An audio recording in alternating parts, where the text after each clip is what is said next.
Kanchipuram వకుడా silks నాణ్యత మా ప్రాధాన్యత. మదీనాగూడ, మియాపూర్, హైదరాబాద్ లో త్వరలో శుభారంభం.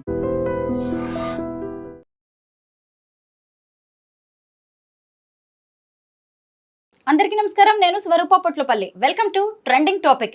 Senior IPS officer VC Sajjanar betting apps మీద అలాగే వాటిని ప్రమోట్ చేస్తున్న వారి మీద నిప్పులు చెరుగుతున్నారు. ఆ మధ్య లోకల్ బాయ్ నాని, ఇప్పుడు భయ్యా సన్నీ యాదవ్ మీద ఆయన సీరియస్ అయ్యారు. ప్రస్తుతం నాతో పాటు బీజేపీ లీడర్ చీకోటి ప్రవీణ్ గారు ఉన్నారు. ఆయనతో మాట్లాడదాం. ఈ టాపిక్ గురించి ఆయన ఏమంటారో తెలుసుకుందాం.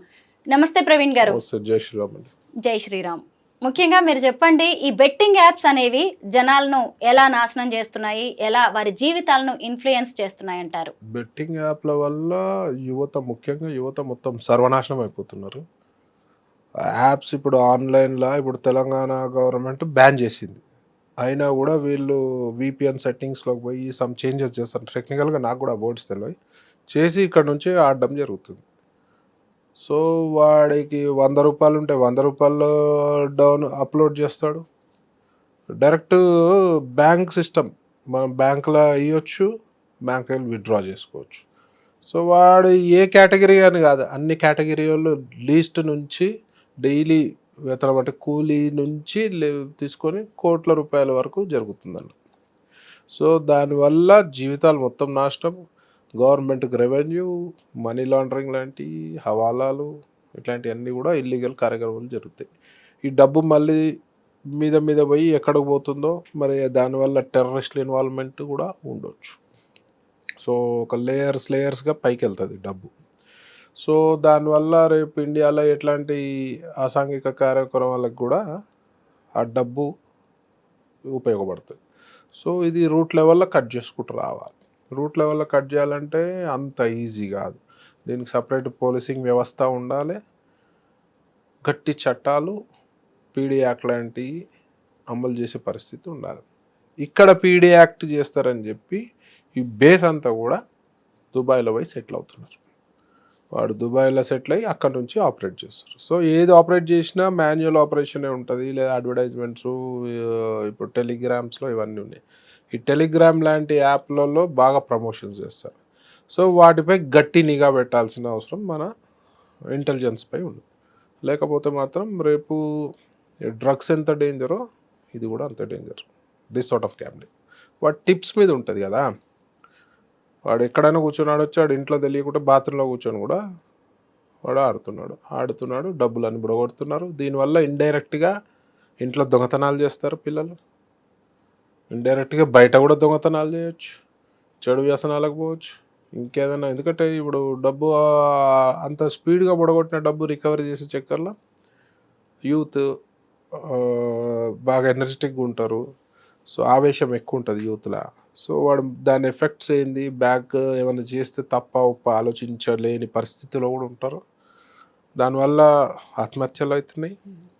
దానివల్ల వేరే వారిపై కూడా మీకు హత్యాయత్నాలు జరగవచ్చు, దొంగతనాలు జరగవచ్చు. సో ఆ ఒక్క దానివల్ల సమాజం చాలా ప్రాబ్లం అవుతుంది. ఇప్పుడు అంతా కూడా సెల్ ఫోన్లలోనే జరిగిపోతున్నాయి. ముఖ్యంగా బెట్టింగ్ కట్టడాలు కావచ్చు, ఆన్లైన్ ట్రాన్సాక్షన్స్ అన్నీ కూడా చీటింగ్ అయినా కానీ పోలీసుల వరకు వెళ్లే పరిస్థితి కూడా లేదు. దాంతోనే చాలా మంది సూసైడ్ చేసుకుంటున్నారు. ఆల్రెడీ ఈ ఫోన్ల వల్ల ఎంతో మంది చీటింగ్ అవుతారు. స్కామ్లలో వాడి ఓటీపీలు షేర్ చేసి, ఓటీపీల లింకులు టచ్ చేసి అవే. ఇది ఇంకో రకం ఇది. సో దీన్ని కట్టడి చేయాల్సిన, దీనికి మ్యాన్ పవర్ లేదు మన డిపార్ట్మెంట్లో. సో మ్యాన్ పవర్ దీనికి సపరేటే పెట్టాలి, దీనికి ఒక డిపార్ట్మెంటే పెట్టాలి. సో ఇది ఇక్కడ నుంచి కాదు, ఇండియా లెవెల్లో చేస్తేనే అవుతుంది. ఇది దీనిపై ఈడీ కూడా నిఘా పెట్టాలి, సిబిఐ లాంటి సంస్థలు కూడా, దర్యాప్తు సంస్థలు కూడా నిఘా పెడితేనే ఇప్పటి నుంచి చేస్తే కొన్నేళ్ళకి కంట్రోల్కి వస్తుంది. లేకపోతే దీనికి ఆపెట్టోడే లేడు. నిజంగా బెట్టింగ్ యాప్స్ వల్ల ఎంత నష్టం జరుగుతుందో పోలీస్ ఆఫీసర్గా సజ్జనార్ గారికి తెలుసు కాబట్టే ఆయన దీన్ని చాలా సీరియస్ గా తీసుకున్నారు. గతంలో లోకల్ బాయ్ నాని అనే అబ్బాయి కూడా ఇలాగే బెట్టింగ్ యాప్స్ ని ప్రమోట్ చేస్తుంటే చాలా సీరియస్ అయ్యారు. ఎవరైనా ఇన్ఫ్లుయెన్సర్స్ ఇట్లాంటి యాప్స్ ఇన్ఫ్లుయెన్సర్స్ గా వాళ్ళు ప్రమోట్ చేస్తే ఫస్ట్ వాళ్ళపై కేసులు పెట్టి లోపలేయాలి. మళ్ళీ కూడా ఇన్ఫ్లుయెన్సర్ రానికి భయపడాలి. భయ్యా సన్నీ యాదవ్ కూడా ఇలాగే చేస్తుంటే ఆయన సూర్యాపేట పోలీసులకి వాళ్ళకి చెప్పడంతో కేసు కూడా ఎవరైనా సరే ఇర్రెస్పెక్టివ్ ఆఫ్ దిస్ పొజిషన్ ఎవరినైనా సరే ఇన్ఫ్లుయెన్సర్స్ ఎవరన్నా ఇట్లాంటి యాప్లలో ఇన్ఫ్లుయెన్స్ చేసి జనాలని యూత్ని ఈ రూట్లో తీసుకొచ్చే ప్రయత్నం చేసి పబ్లిసిటీ ఇస్తే వాళ్ళపై గట్టి చట్టాలు అమలు చేయాలి. నెక్స్ట్ ఈ రూట్ల వల్ల ఇది కట్ చేయకపోతే మాత్రం రేపు ఇది కరోనా వైరస్ కంటే ప్రమాదకరమే. నిజమే మీరన్నది. ఎందుకంటే సోషల్ మీడియా ఇన్ఫ్లుయెన్సర్స్ అనే వాళ్ళు బాధ్యత మర్చిపోతున్నారు. మేమేం చేసినా జనం నమ్ముతారు, మమ్మల్ని ఫాలో అయిపోతూ ఉంటారు, మాకు డబ్బులు వస్తాయి, ఎవరు ఏమైపోతే మాకేంటి అనుకుంటున్నారు పరిస్థితులు ఉంటారు. అలాంటి వాళ్ళ మీద సజ్జనార్ గారు దీంట్లో గ్రూప్స్ చాలా గ్రూప్స్ ఉన్నాయి. ఇన్స్టాగ్రామ్ లాంటి ఇన్స్టాగ్రామ్లో కూడా ఉన్నట్టున్నాయి, టెలిగ్రామ్ లాంటి వాట్సాప్లో గ్రూప్స్ ఉండి చాలా ప్రమోట్ చేస్తున్నారు అండర్ గ్రౌండ్ లెవెల్లో. సో దానిపై నిఘా పెట్టాలి. నిఘా పెడితే పోలీసులు అనుకుంటే అవుతుంది, కొంచెం వరకు కట్టడి చేయొచ్చు. అందుకే కదా ఈరోజు సజ్జనార్ గారు రెస్పాండ్ అవ్వగానే అందరూ ఎక్కడికక్కడ సెటరైట్ అవ్వాల్సిన పరిస్థితి వచ్చింది. 100%. సోషల్ మీడియా ఇన్ఫ్లుయెన్సర్స్ ఆయన కూడా ఇప్పుడు వాళ్ళకి కౌంటర్ గా ఇంకో ఇన్ఫ్లుయెన్సర్ ని తీసుకొచ్చి మరి క్యాంపెయిన్ చేయిస్తూ ఉన్నారు. మీరు కూడా చూసుంటారు, ప్రపంచ యాత్రికుడు అన్వేష్ అని చెప్పి అతనితో క్యాంపెయిన్ చేయిస్తూ ఉన్నారు. దీని మీద మీ అభిప్రాయం ఏంటి? క్యాంపెయిన్ అంటే ఇన్ఫ్లుయెన్సర్స్ ఎవరున్నా సరే సెల్ఫ్ రెస్పాన్సిబిలిటీ ఉండాలి. ఇప్పుడు మా గోవాలో కసినోస్ ఉన్నాయి, అక్కడ కూడా లిమిట్ దాటితే ప్రమాదమే. ఇప్పుడు ఇవైతే ఇల్లీగల్, కంప్లీట్ మా లీగల్, ఇవన్నీ కంప్లీట్గా ఇల్లీగల్. ప్లస్ ఇది ఉన్న చోట ఇప్పుడు గోవాకు పోయినోడు వన్ డేనో 2 డేసో 3 డేసో పోయి సరదాగా వస్తారు. కానీ ఇది 24/7 మన చేతిలో నిద్ర లేకుండా కూడా ఆహారం లేకుండా కూడా ఒకటి పిచ్చి పట్టినట్టు ఆడుతుంటారు. నేను ఇంతమంది ఇంటర్వ్యూలో చెప్పిన గ్యాంబ్లింగ్ ఆడినోడు చరిత్రలో ఎవడు బాగుపడలే, ఆడినోడు ఎవడు కూడా బాగుపడలే. సో దాని జోలికి పోవద్దు, ఏదో ఫన్గా పెట్టుకోవాలి, సరదాగా పెట్టుకోవాలి తప్పించి ప్రొఫెషనల్ గ్యాంబ్లింగ్ చేస్తే అవుట్. అట్లాంటిది ఇట్లాంటి యాప్లల్లో ఇప్పుడు మాన్యువల్గా మా కసినోస్లోనే విన్నింగ్ రేషియో తక్కువ, మన ముందు జరిగే గేమ్లోనే విన్నింగ్ రేషియో తక్కువ. ఇవాళ ఏఐ నడుస్తుంది, మొత్తం ఆర్టిఫిషియల్ ఇంటెలిజెన్స్ నడుస్తున్న ప్రపంచంలో నువ్వు పోయి ఫోన్లలో పోయి గెలవగలుగుతావా? గెలవనికి వాడు ఆప్షన్ ఇస్తాడా? సో మీరు ప్రజలు ఆలోచించాలి, ఏం బుద్ధి లేని పని చేస్తున్నామని చెప్పి. హార్డ్లీ వాడు 5%, 5 కూడా 2-3% విన్నింగ్ రేషియో ఉండదు. మొత్తం చీటింగ్ యాప్సే ఎక్కువ ఉంటాయి అందులో. సో ముంగట జరిగేదంటేనే నీకు విన్నింగ్ రేషియో లేదు. ఈ ఆన్లైన్లో జరిగే దాంట్లో మీకు ఎక్కడి నుంచి విన్నింగ్ రేషియో ఉంటుందండి? Everything is artificial intelligence. వాడు ఏం చీట్ చేసినా you can't go and fight also కదా. మీరు చీట్ చేసినా కూడా మీరు పోయి ఫైట్ చేయలేరు కదా. నాకు చాలామంది చెప్పినారు, అక్కడెక్కడో 2-3 గెలిస్తే కూడా వాళ్ళకి డబ్బులు రాలేదని చెప్పి. ఎవరితోటి కొట్లాడాలన్నా డబ్బులు పోయినాయి అని చెప్పి. గెలవకోసారి గెలిచినాము, డబ్బులు పోయినాయి అని చెప్పి. So you have to be very careful. ఇవన్నీ అనవసర్లీ, ఇవన్నీ సైనైడ్, ఇవన్నీ పాయిజన్ కాదు, ఇది సైనైడ్. ఇది మీరు ఒక బీజేపీ లీడర్, హిందూ ధర్మ పరిరక్షకులు, సనాతన ధర్మాన్ని అనుసరిస్తూ ఉంటారు, ఎంతో స్వచ్ఛంద సేవ కూడా చేస్తూ ఉంటారు, పెట్ లవర్. ఇంత ట్రాక్ రికార్డ్ మీకున్నా గానీ చికోటి ప్రవీణ్ అనే ఒక పేరెత్తగానే ముందుగా క్యాసినో కింగ్ అని అంటూ ఉంటారు. దీన్ని మీరు ఎలా తీసుకుంటారు? ఎలివేట్ అక్కడ నుంచి అయింది కదా, ఈడీ రైట్స్ నుంచి నేను ఎలివేట్ అయినా కదా. సో కొంచెం మరక ఉంటుంది కొంచెం అది. So what ever I'm doing is a legal business. So అందులో పర్మిషన్స్ తోటి, గవర్నమెంట్ పర్మిషన్స్ తోటి లీగల్గా ఉన్న బిజినెస్. బట్ కొంచెం మరక ఉంటుంది కదా. సో అదే నేను అవన్నీ కేర్ చేయను. ఎండ్ ఆఫ్ ది డే నాకు హిందుత్వం ముఖ్యం, గో సంరక్షణ ముఖ్యం, ప్రకృతి సంరక్షణ ముఖ్యం, జీవాల సంరక్షణ ముఖ్యం. మనం ఎవరైనా ఇబ్బందులు అంటే చాతనైనంత మన లిమిట్లో హెల్ప్ చేద్దాం. సో మన కాన్సెప్ట్ అది. ప్రవీణ్ గారు, ఇప్పుడు బెట్టింగ్ యాప్స్ అన్నా కానీ ఈజీ మనీ, చాలా తొందరగా డబ్బులు వచ్చేస్తాయి, అలా పెట్టి ఇలా కూర్చునే డబ్బులు సంపాదించవచ్చు అని అనుకుంటారు. అలాగే క్యాసినో కావచ్చు, జూదం లాంటివి కూడా దాదాపు అలాగే ఉంటుంది. చాలా మంది మైండ్ సెట్ అదంతా కూడా మైండ్ గేమ్. తప్పది, చాలా తప్పది. కూర్చుంటే ఈజీగా ఏం మనీ రాదు. ఈజీగా వచ్చేది ఉంటే అందరు అదే పని చేస్తారు కదా, ఎవడు కష్టపడ్డు కదా. డైలీ లేబర్ చేసే వాళ్ళు, కూలీవాడు కూడా నాకెందుకు హ్యాపీ కూర్చొని అలా కూర్చొని తినొచ్చు అనుకుంటారు కదా. అది కాదు, దేని కష్టం దానుకుంటుంది, దేని హెడేక్ దానుకుంటుంది. ఈజీ మనీ పోయి నేను గ్యామ్లింగ్ చేసి, రేసులు ఆడి, పేకాట ఆడి, క్యాసినోలు ఆడి, ఆన్లైన్ గేమింగ్లు ఆడి నేను గెలుస్తా అనేది మాత్రం భ్రమ. ఒక్కసారి గెలిస్తే 100 సార్లు ఓడిపోతారు, విన్నింగ్ రేషియో ఉండదు. సో దాని జోలికి పోకపోతే యూత్ బాగుంటుంది. ఇది డ్రగ్స్ లెక్క మహమ్మారి, ఇది కూడా అడిక్షన్, విపరీతమైన అడిక్షన్. సో దాని జోలికే పోవద్దు మీరు ఎవరు కూడా. యూత్కి అదే చెప్తా, ఎక్కడ కూడా గ్యామ్లింగ్, డ్రగ్స్, గంజాయి జోలికే వెళ్ళకుండా అని చెప్తాను. చికోటి ప్రవీణ్ గారు జీవితంలో ఎన్నో ఒడిదుడుకులు ఎదుర్కొన్నారు, కష్టపడి బిజినెస్లు చేశారు, అక్కడ నష్టాలు చూశారు, సినిమాల్లో నటించారు, సినిమా నిర్మాతగా మారారు. నేను ఎప్పుడు అయినా సరే సినిమా నిర్మాతగా ఎప్పుడు చేయలేను. లేదా సినిమాలతో అయితే మీకు మంచి రిలేషన్ ఉంది, అయినా సరే అక్కడ సక్సెస్ అవ్వలేకపోయారు. అంటే అది ప్యాషన్ గా నాకు ఆఫర్ వస్తే చేసిన, నేను పోయి ట్రై చేసింది కాదు. విత్ ఇన్ సర్కిల్ లో ఒక సినిమాలో మెయిన్ విలన్ చేసి, ఇంకో సినిమాలో సెకండ్ థర్డ్ విలన్ చేసినాం తప్పించి సరదాగా. తప్పించి I never tried for a movies. ఎప్పుడు కూడా నేను యాక్టింగ్ చేస్తాను కూడా నేను ఎప్పుడు కూడా ట్రై చేయలేదు. అట్లా పోతుంటే ఆఫర్ వచ్చింది అంతే. ఈరోజు చికోటి ప్రవీణ్ అనే వ్యక్తి ఇంత పవర్ఫుల్ వ్యక్తిగా, ఇలా సక్సెస్ఫుల్ వ్యక్తిగా, ఈరోజు ఆయన విజయగాథలు కూడా నలుగురు చెప్పుకునేలా ఈ పరిస్థితికి మీరు వచ్చారు. లేదు అంటే సెలబ్రిటీస్ కూడా మీతో ఫొటోస్ దిగే రేంజ్కి మీరు వచ్చారు అంటే దాని వెనుక కారణం ఏంటంటారు? కారణం అంటే ఎథిక్స్. ఎథికల్గా ఫస్ట్ ఎథికల్గా ఉంటాము. సెకండ్ భగవంతుని నమ్ముతాం, ఎవరికి అన్యాయం చేయొద్దు. Being in to gambling field నేను ఇంటర్వ్యూస్ చెప్పాను, రాకుండా బాబు మీరు ఆడకుండా, నాకు డబ్బులు వచ్చి మీరు ఆడిపోయి బాధపడవద్దు, సరదాగా ఎప్పుడన్నా వస్తే రండి తప్పించి. ఈవెన్ నా ఫ్రెండ్ సర్కిల్ కూడా ఒకటే చెప్తా. ఓ ఫ్రెండ్ ఒకసారి ఫోన్ చేసి నన్ను అడిగినాడు, నాకు ఫుల్ లక్ నడుస్తుందిరా, కసినోకి వస్తా, సమ్ చిప్స్ చెప్పు నాకు అని. అరే నీకు బ్యాడ్ లక్ ఉందిరా అన్నాను. ఎందుకంటే నీకు ఆలోచన వచ్చిందంటేనే నీకు బ్యాడ్ లక్ స్టార్ట్ అయినట్టు. కసినోకి వచ్చి ఆడి గెలుస్తా అనే ఆలోచన వచ్చిందంటే నీకు బ్యాడ్ లక్ స్టార్ట్ అయినట్టు. సో ఈ డబ్బులో వచ్చి గ్యాంబ్లింగ్ ఆడతా అని మాత్రం రావద్దు. వస్తావా, తిను, తాగి ఎల్లు, ఎంజాయ్ చేయి. సో ప్రొఫెషనల్ గ్యాంబ్లర్స్ ఇప్పుడు మీరున్నారు, గోవా వెళ్తారు సరదాగా, 10,000 డబ్బులు పెట్టి ఆడి పోయినా బాధ లేదు. ఒక ట్రిప్కి వచ్చినాయా పోయినాయా సరదా 1-2 అవర్స్ ఎంజాయ్ చేసినామని 10 లక్షలు పోతాయి, 1 కోటి పోతాయి, 2 కోట్లు పోతాయి, 3 కోట్లు పోతాయి, జీవితాలే పోతాయి. సో దీని ఇంకా 150 అబద్ధాలు ఆడాలి, మళ్ళీ ఈ డబ్బులు కవర్ చేయడానికి మళ్ళీ ఏదో వర్క్ చేయాలి. ఇప్పుడు ఇంట్లో 100,000 కోట్లు ఉన్న వాళ్ళు ఎంతమంది ఉంటారు? సో ఇంకోటి గ్యాంబ్లింగ్లో ఎన్నైనా సరిపోవు మీకు. కొండలు పోతాయి, అరిగిపోతాయి, హిమాలయాలు కూడా పోతాయి. సో గ్యాంబ్లింగ్ అనేది నిప్పుతో చెలగాటం లెక్క. సో చాలా జాగ్రత్తగా ఉండాలి. సరదాగా తీసుకుంటే ఏం కాదు. ప్రొఫెషనల్లో అయితే once you are professional you are out. నేను కూడా ఒక టూరిస్ట్గా గోవా వెళ్ళాను, బిగ్ డాడీ క్యాసినో చూశాను, క్రూజ్ క్యాసినో చూశాను. అసలు అదొక ప్రపంచం అంతే, డిఫరెంట్ ప్రపంచం.